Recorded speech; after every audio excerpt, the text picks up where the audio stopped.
Hello and welcome. Welcome to the second part of the series on the employability skills. We have already seen in the first part that certain skills are required to be employed. If you don't have those kind of skills, you will be in a disadvantageous position to get the employment. The first skill which we saw was the proactive skill. We have seen a number of things in the first lecture. Now, we are going to move to the second part of this series.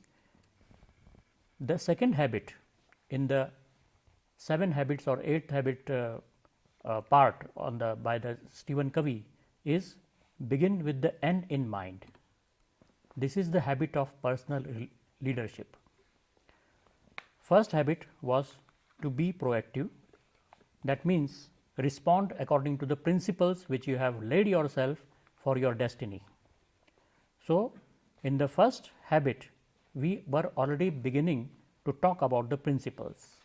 Now, we are going to develop further the concept of principles in this particular session. The principles are in the form of a mission statement, and that is the core of the second habit. So, when we say that begin with the end in mind, that means we are talking about the mind. That means we are talking about visualization. When the habit says that you have to visualize what is going to happen in the end, and that should be your first principle, that should be your first stage of development, that should be your first step of doing anything, that should be always in your mind. So, when we are saying keep the end in mind, that means we are talking about visualization. Visualization is a very important concept, and this is going to cover most of today's session. You must be all aware of Arnold Schwarzenegger. He is the governor of California. He is and was a movie star in Hollywood. He was a bodybuilder and he was also a sports person. He moved from one stage of life to another. First, he was a bodybuilder. Then he started into the wrestling or that kind of sports, and then he moved to the screen. That means he wanted to be a movie star. So, when he was in the earlier stage of his development as a movie star, he was interviewed by a sports editor. He asked him, you are a sports person, now you want to become a movie star. How are you going to see yourself? How is this going to happen? And he replied that I do it by creating a vision of myself as a movie star. This is how I developed myself as a bodybuilder. This is how I developed myself as a sports person, and I am sure that later when he became a politician, he must have done the same thing.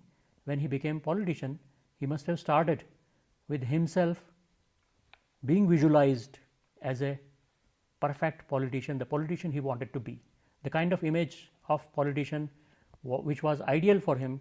He was visualizing himself as that kind of a politician or that kind of a movie star. What is important here is to note that he did not say that I am waiting for a vision to be dawned upon me. He is not saying that some vision will come to me and I will visualize myself as a movie star or as a politician. He says that I am creating that vision, I create the vision.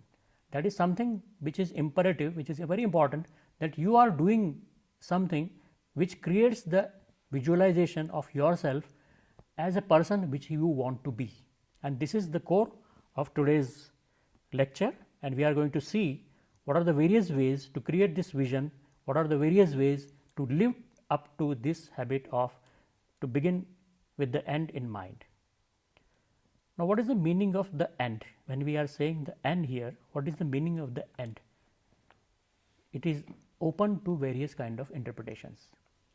One end which is there in the book by Stephen Covey about the effective people, he says that you visualize yourself as if you are dead and you are attending your own funeral, and you want to know what your friends are going to say at your obituary, what your people at work are going to say, what the community people are going to say, what your fellow citizens are going to say about you, and keep that in mind when you do anything, that at the end what is going to happen, how am I going to be remembered as.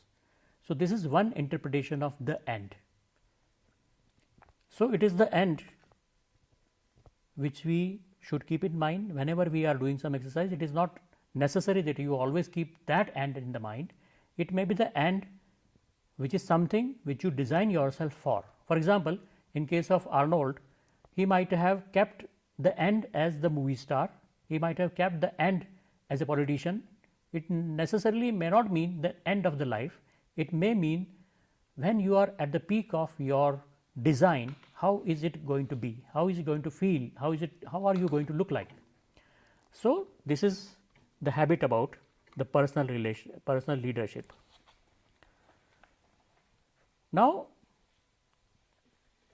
another thing which we are going to talk about, other concept which we are going to talk about just now, is all things are created twice, once in the mind and second time in the physical world. For example, suppose you are building a house, then your architect asks you what you want in your house, how much space you want to have it for your recreational areas, what kind of space you wish to have for your guests, where in the living room where you are going to entertain your guest, how much space, where it is, how it is, all those things your architect is going to ask, and accordingly he is going to plan. When he plans, the plan is on the paper, and when he executes, when the builder executes, it becomes a reality, it becomes a second creation of the physical nature. So, once it is created in the mental arena, in the mental space, and second time it is created in the real physical space. So, first creation is the mental creation, second creation is the physical creation. And as I said in the analogy of the architectural plan, you have to know what you want. This is very important. Many a times we don't know what we want, we don't know where we want to go to. We are just on a path, and where we are not very specific as to where we are going to, what are we going to be, because as we say, we saw in the previous exercise, we are programmed by other, and therefore, we don't know what I am going to be, because I do not program myself, I leave it to the other people to program me. So, that is why you don't know what actually you want. So, an important thing to know is that I want to be this thing, I want to do this thing, I want to have this kind of possessions in my this thing. So, you should know what you want. The importance of planning is summarized in a very small statement: measure twice, cut once. Whenever a carpenter works, he measures twice and he cuts once. He cannot cut a number of times. He will, if a plank is there, he will have to, suppose he wants to measure it 3 foot sharp, then he will plan it twice, thrice, n number of times, but he has to cut only once. So, when you do the execution, it is normally done only once. You don't have a second chance. Once the log is cut, it is cut. You may take another one, but the first one is wasted. So, even though a number of opportunities may be available, but you might have lost one opportunity. So, you have to plan properly. So, measure twice and cut once. This is the thumb rule which the carpenter uses.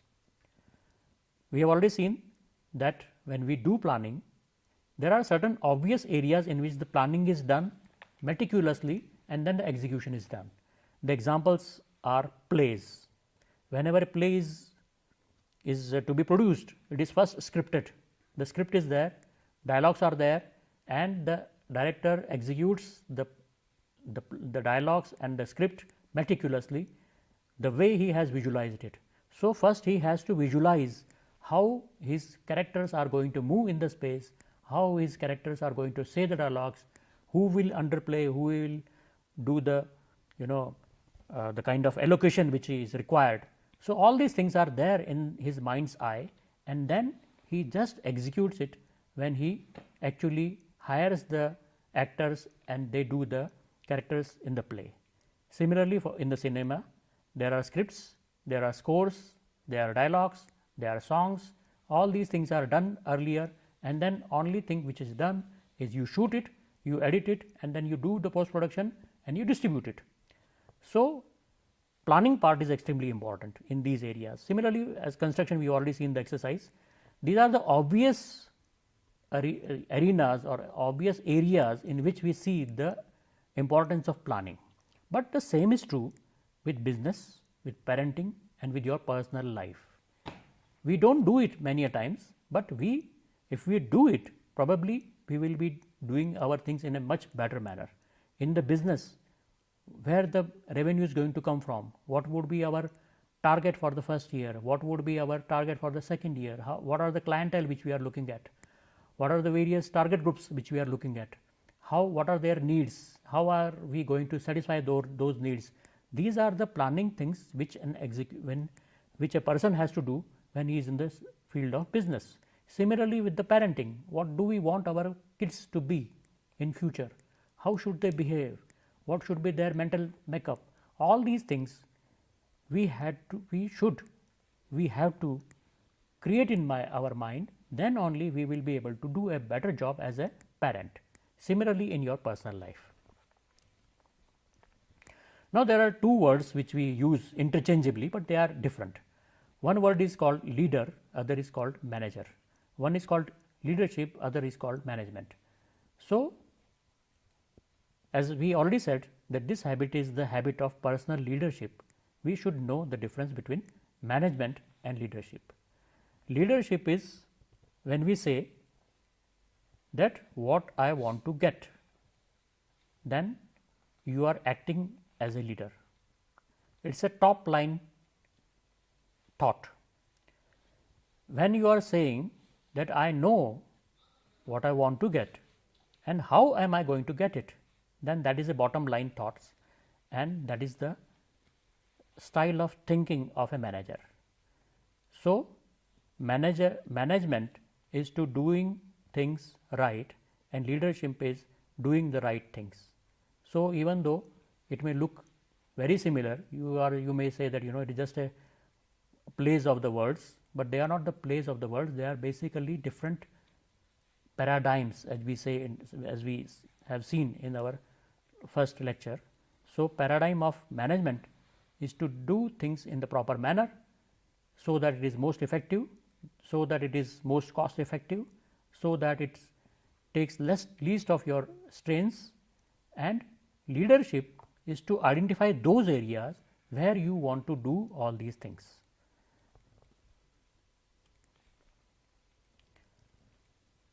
So, the idea about this habit or the 7 habits or the leadership development is to become your own first creator. What we mean by first creator is planning. Second creation is execution.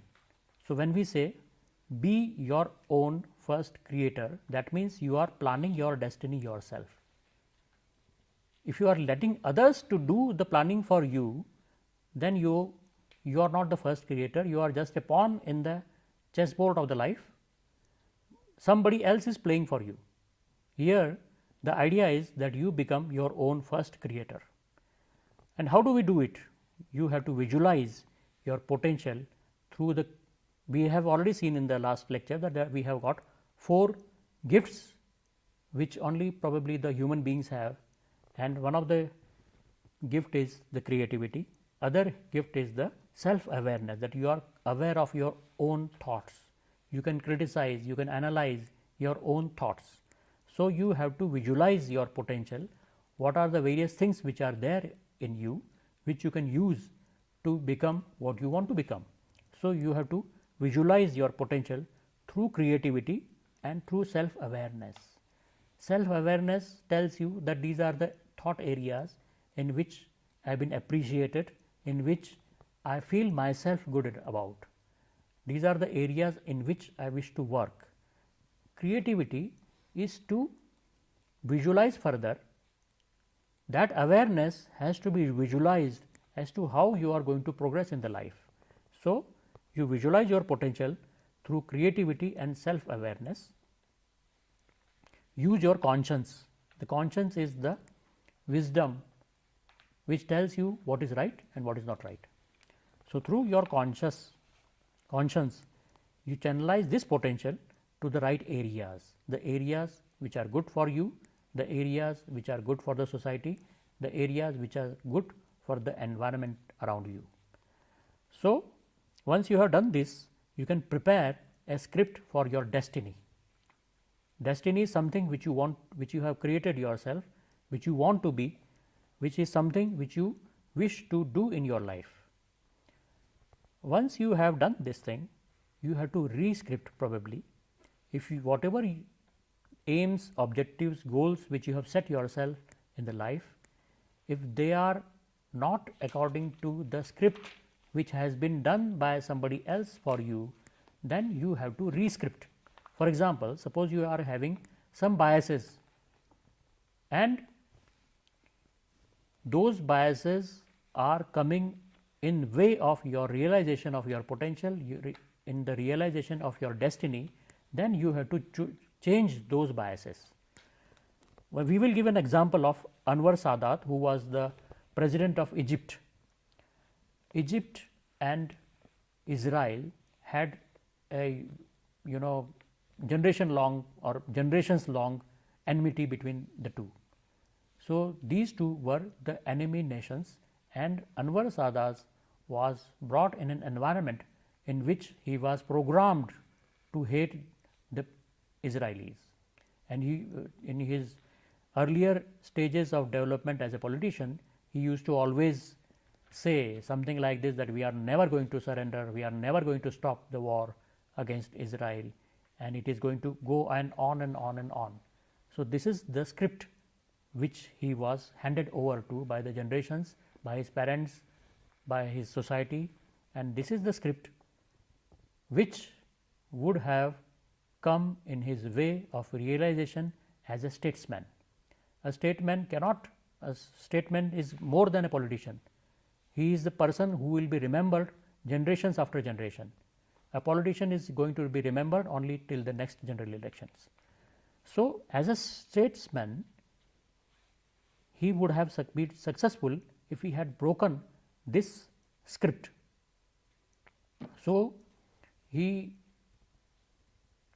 led to a peace talk between Israel and Egypt, and it led to a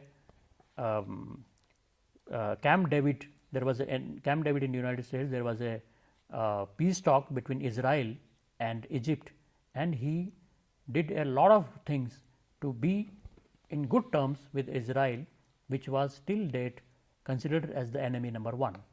So, to treat an enemy as a friend, that is something which you have to work very hard against, because you have to work very hard against your biases, that you have been handed over the biases, that these are the enemies, you can't say good thing about them, forget about the peace talks. And when you have not lost a war, why should you have a peace talk? So, in a peaceful condition, you normally do not go for a peace talk, and he went for the peace talk, and he was very successful in bridging the gap between these two countries. Designing your destiny. How do we design our destiny? Whenever you board a plane, you are in Mumbai and you want to go to Delhi, and the pilot you have the faith in the pilot and the airline that it is going to land you in Delhi after 2 hours time. But what happens is the pilot knows where he is and where he wants to be, and he has a rough flight plan that Delhi is towards north of Mumbai. So, he has to go somewhere north, but he does not have a really sharply defined flight plan. The flight plans are very rough and very not accurate, never accurate, because what happens there may be some shortest distance, but that shortest path may have lots of turbulences, bad weathers, things like that, or some other problems like no fly zone or something like that. So, they have to take care of all these hurdles, and they have to fly according to the rules, fly according to the situations of the climates, and that reach you in time at Delhi, but never two flight plans are accurately same as the previous one. So, in order to reach somewhere, you should have a destination in mind, you should have a flight plan, and you should have a compass. The pilot should know that I have to go northwards. If he does not have the compass, he will go somewhere else in 2 hours time, he will reach somewhere else, but it may not be Delhi. So, in order to be successful in your life, you have to have a destination, that means what you want to be. You have to have a flight plan, that means how you are going to be there, how you are going to achieve the things which you have planned for yourself, and you should have a set of principles. Compass is the analogy of set of principles, because you are not going to bend those principles, you are not going to sacrifice your principles to achieve what you want to achieve. And this is done in a mission statement.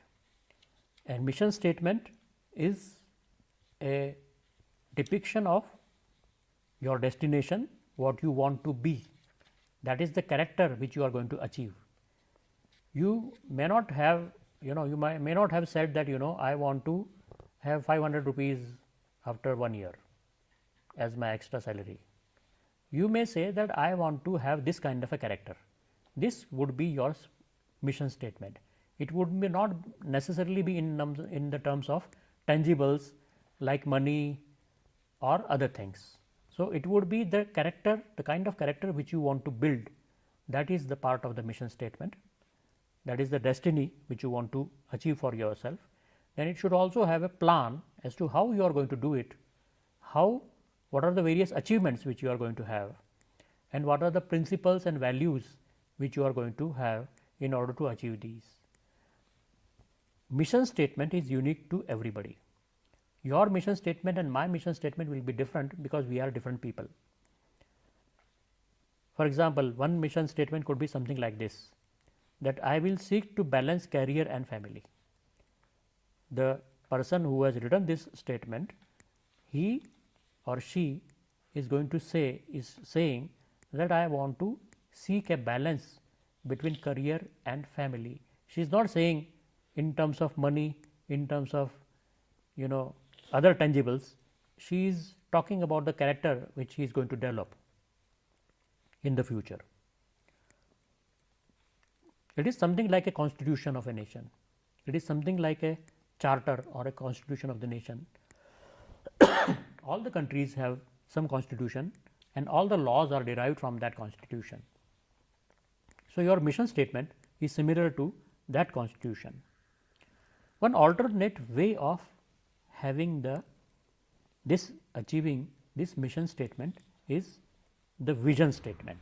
It is an alternative style. It is not mentioned in the 7 habit books. I have taken it from some other source. There the concept is something like this, that you do not have the mission statement, but you have a vision statement. Now, what is the vision? Vision is something which you see. So, you visualize in the eyes of your mind as if you have already achieved what you have targeted yourself for the future. For example, suppose Arnold Schwarzenegger wants to be a successful politician, he will see himself as if he is already achieved himself and he is already become a successful politician. Whatever quality of successful politician which he has kept in mind, which he has targeted himself, he will visualize himself as if he has already gone there, he is already is there. If you want to go to Delhi, feel as if you are in Delhi. You can see the Qutub Minar, you can see the Rashtrapati Bhavan, you can see the roads of Delhi. That is something which is called as the vision, that I am a successful politician and I act like that, I think like that, I feel like that. So, there is a power of this vision by itself, even though it is not mentioned in our 7 habit book. I thought it may be very instructive for us to develop that kind of a thing, because it gives you the self confidence that I have achieved it. It naturally instruct yourself, your conscience is, your conscious mind is telling your subconscious mind that this is how I am going to behave, this is how a successful politician behaves, this is how a successful business person behaves, feels, act, and that is how I am going to feel, act and do. So, that feeling becomes inculcated into you, and you would be prepared whenever you reach over there, you would be prepared over there. Suppose you are going to Delhi and it is already cold out there, you start feeling, you are planning for the cold weather and you are already having the clothing for that particular temperature. So, you feel that way, and whenever you reach over there, you would be more comfortable over there. So, this is another way of having it is an alternative to the mission statement, it is a vision statement. For example, Microsoft had a vision that there will be desktop on every desktop. That means, in the top of every desk there would be a desktop, and that desktop, as they felt, would have the Microsoft's software in them. So, they had this vision, and with that vision they started building their empire. Another vision statement, you can see it in the, it is very there is a very famous speech given by Martin Luther King Jr. in 1960s, when he says, I have a dream. It is a very long speech, number of statements are there. He says that I have a dream that a man is judged not by the color of his skin, but the content of his character. When he was leading the black and white kind of movement at that time in 1960s, they were fighting for their rights, the black people were fighting for their rights. So, there in Washington DC, he had a very huge gathering in front of it. He gave this speech, it is there on the internet, it should be very easily available on the net, you can see it, you will feel the passion with which he speaks. He delivers the whatever feeling he has, it is delivered through this speech, and it is very good experience to have. Now, coming back to our mission, what should be, how do we begin writing the mission statement? So, you begin with the center, and what is the meaning of the center? Center is something which is the focus of your life. Some people are, they have some, everybody has some focus or some center of in his life. Some people are too much worried about how others are feeling about it, and all their actions and everything which they do in their life are governed by that kind of a feeling. So, that is what we call as the center. So, we begin with the circle of influence which you are going to have, which you already have, which you have judged and which you have seen yourself, and you keep on expanding. Your mission statement would expand that center of influence, so that it encompasses all your areas of concern or circles of concern. There are 4 interdependent drivers which define the center. These drivers are security, guidance, wisdom and power. Security is the sense of worth. Whatever you do not wish to destroy yourself. That is your identity, that is your worth, that is your self-esteem. So, those are the areas, whenever whatever you do, you see to it, you always see to it that your identity is preserved, you are secured, you feel secured. The meaning of the security is worth, self-esteem, identity and things like that. Then there is also a source of direction which is called as the guidance, and then there is a sense of balance, that means what is right and what is not right. Wisdom is something which tells you, it is something like conscience, which tells you what is right, what is not right, what is right, what is wrong, what is more right, what is less right. Sometimes you are comparing the greys, which grey is more black than the other. Then power is the capacity to act. In our first lecture, we have seen that you have a capacity to act. You are not programmed by other, you choose what you want to be, you choose your actions, you are sets of decision, you are basically a bundle of decisions which you call yourself. So, capacity to act is the power. So, here we have diagrammatically we are showing you the center has 4 components: security, guidance, power and wisdom.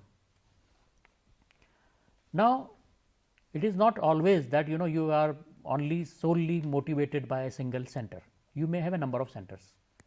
Some people have a single center. For example, some person like Mother Teresa, maybe they might have devoted their life to a single goal, a single focus, but most of us are not like that.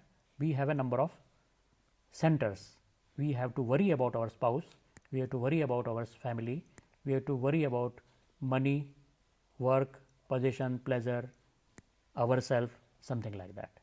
So, what is your focus? Some people are selfish, some people give lot of all their decisions are governed by their self. So, we say that they are self centered people. Some people give lot of importance to pleasure, we say that they are pleasure centered people, things like that. So, there may be a number of focuses, a number of centers, and the last center is something which we try to achieve through this series of lectures is the principles center. That means your design or your whatever things you do, your actions, everything is governed by principle rather than your idea about how others are going to feel about it, how your spouse is going to feel about it, how your friends are going to feel about it, how your works is going to suffer, how much money you are going to earn. So, instead of having that kind of a focus, you may have the principle which may be the focal point of your actions. So, being principle centered means that you have a movie. For example, he has given an example and he has given how people with different kind of focus are going to handle this situation. The situation is that you have got a movie ticket and your spouse is very excited to see that particular movie, and immediately what happens is that your boss wants to cancel, he wants to have a meeting with you, and the meeting collides with or clashes with your movie timings. So, you have to either choose to go to the movie or you have to choose to attend to your boss, and the meeting with the boss is important because there is some other meeting which is going to take place the next day and he wants to discuss things with you. Now, if you are a spouse centered, what you will do? You do not want to either you will discuss with your spouse and the spouse says okay, go, we will see some other time, your actions are going to be in that particular direction. So, the direction will be governed by your spouse, your motivation is your spouse, or suppose you are money oriented, you will say okay, I will get some some extra money if I attend to my boss, the boss will be happy and some other day I will make more money. So, forget about the movie, let me attend to the boss and see to it that is properly cash it. If you are friends oriented, probably it will depend on whether you have also invited your friends for that particular movie. So, your actions, it is just the same situation, in the same situation how people with different centers, how do they behave. So, that is there is a paragraph about it and you can also visualize yourself, not very difficult. But if you are principle centered, if you are principle centered person, your actions, your planning will be that of the principle. Suppose your principle says that I am going to balance the career and family, then you are going to act in a different manner. You will see, you will probably consult your family and say that this is how the things are and this is what is the importance, what should I do? Maybe collectively you will take a decision. So, depending on the principle which you have put yourself for, according to that principle you are going to behave. Writing and using a mission statement. Writing a mission statement changes you because it forces you to think about your life and what you want to do. Suppose you set yourself an exercise that I want to write a mission statement for my life. As I have already told you, there is a principle which says that measure twice and cut once. That means you have to give, do not take it in a light manner, do a very serious exercise, think about all the possibilities, all the situations, all the environmental variables, everything, and then accordingly you make your mission statement. So, when you write your mission statement, you are asking yourself many questions, you are putting yourself into various situations, and then you are writing your mission statement. So, the writing of the mission statement itself changes you a great deal, because it forces you to think about the various aspects of your life and what you want to do in your life and how you are going to do it in your life and with what principles. So, when you write a mission statement, that exercise itself is a transformational exercise. It is a transformational exercise which you do. There are two parts of our brain. One is called as the left part, other is called as the right part. So, left part is more to do with the logic and right part is more to do with visions, creation, creativity, intuition, things like that. And the best thing is use both the parts. Some people are intuitive, they do not have very they are not for the definition. If you ask them to define something very clearly, accurately, they may not be doing a good job, but they may be good in writing poems, things like that. So, those are right hemisphere oriented people.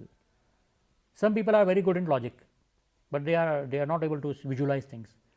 What is important is to have the balance of the two. We cannot say that right persons are the right persons, left person are not the accurate person, or the whole world should be of the right centered people. We cannot say this way. It has to have the balance between the two. So, writing a mission statement should use your creativity as well as your logic. You to visualize the future, that will help your mission statement. And when you visualize something, you are using your right brain, and then you also have to use an affirmation.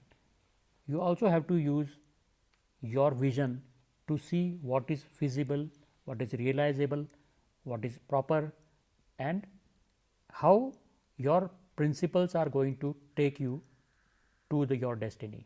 So, there is a logic and the creativity both have to do an interplay between one another, then as it would be a whole brain exercise. Affirmation it is a kind of mission statement which is in present tense. It should have an emotional component, it should have the visual part in it, it should be positive, and it should be personal. So, these are the 5 components of an affirmation.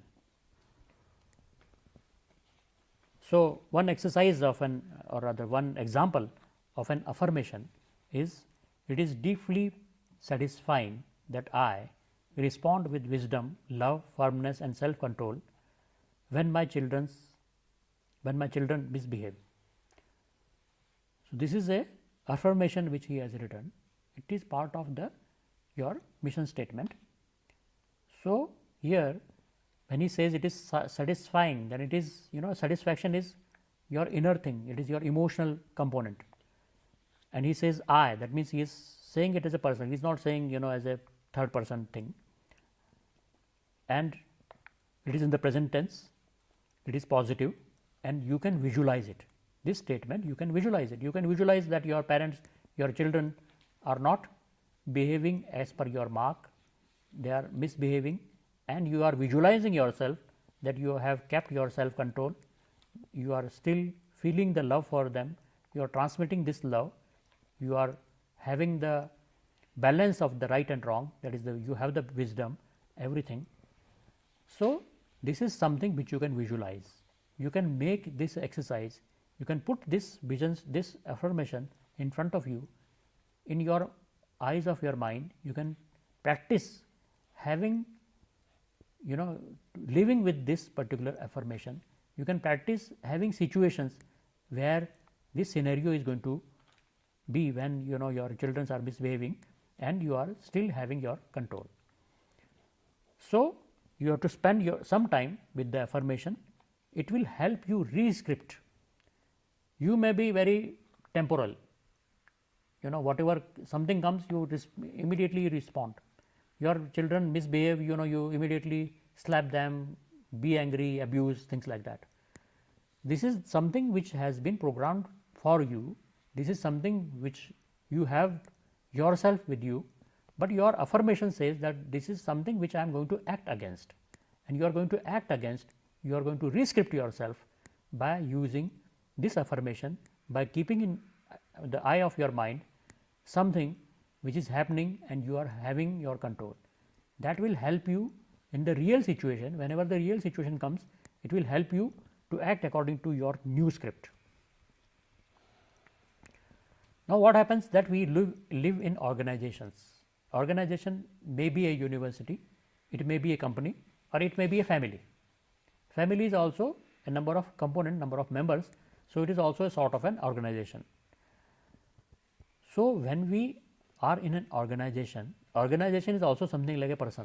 It acts, it behaves, it has values, it has feelings, it has, when we say university has done things, university does not have the feeling for it. Sometimes we say that the university shows apathy towards the students. What it means? As if university is a person, or a country. We say that XYZ country has apathy towards its citizens, or XYZ country has enmity towards ABC country. So, as if every country, every situation, every organization has its own mental makeup, its own organizational behavior. So, since it is similar to a person, whatever applies to a person also applies to a organization.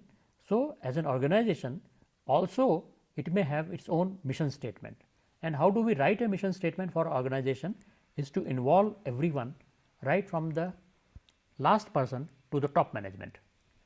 Everybody should be involved in the mission statement. Involve is to commit. When you involve them, you can expect commitment from them. So, to have the commitment from them, if they do not have the commitment, the top leader is going somewhere else, the rest of the organization goes somewhere else, then it will not have a coherence in the organization, and the organization will not achieve its target as per the vision of the leaders. So, involve everyone and aligning goals of the member with the organization, so that the leader has a goal, has a target, has a mission, has a dream, and everyone in the organization shares the same dream. Then only the organization, as if when you have a magnet, all the sub parts of the magnet are aligned in the same direction. That is why the magnet attracts people, attract other particles, other magnet or iron particles.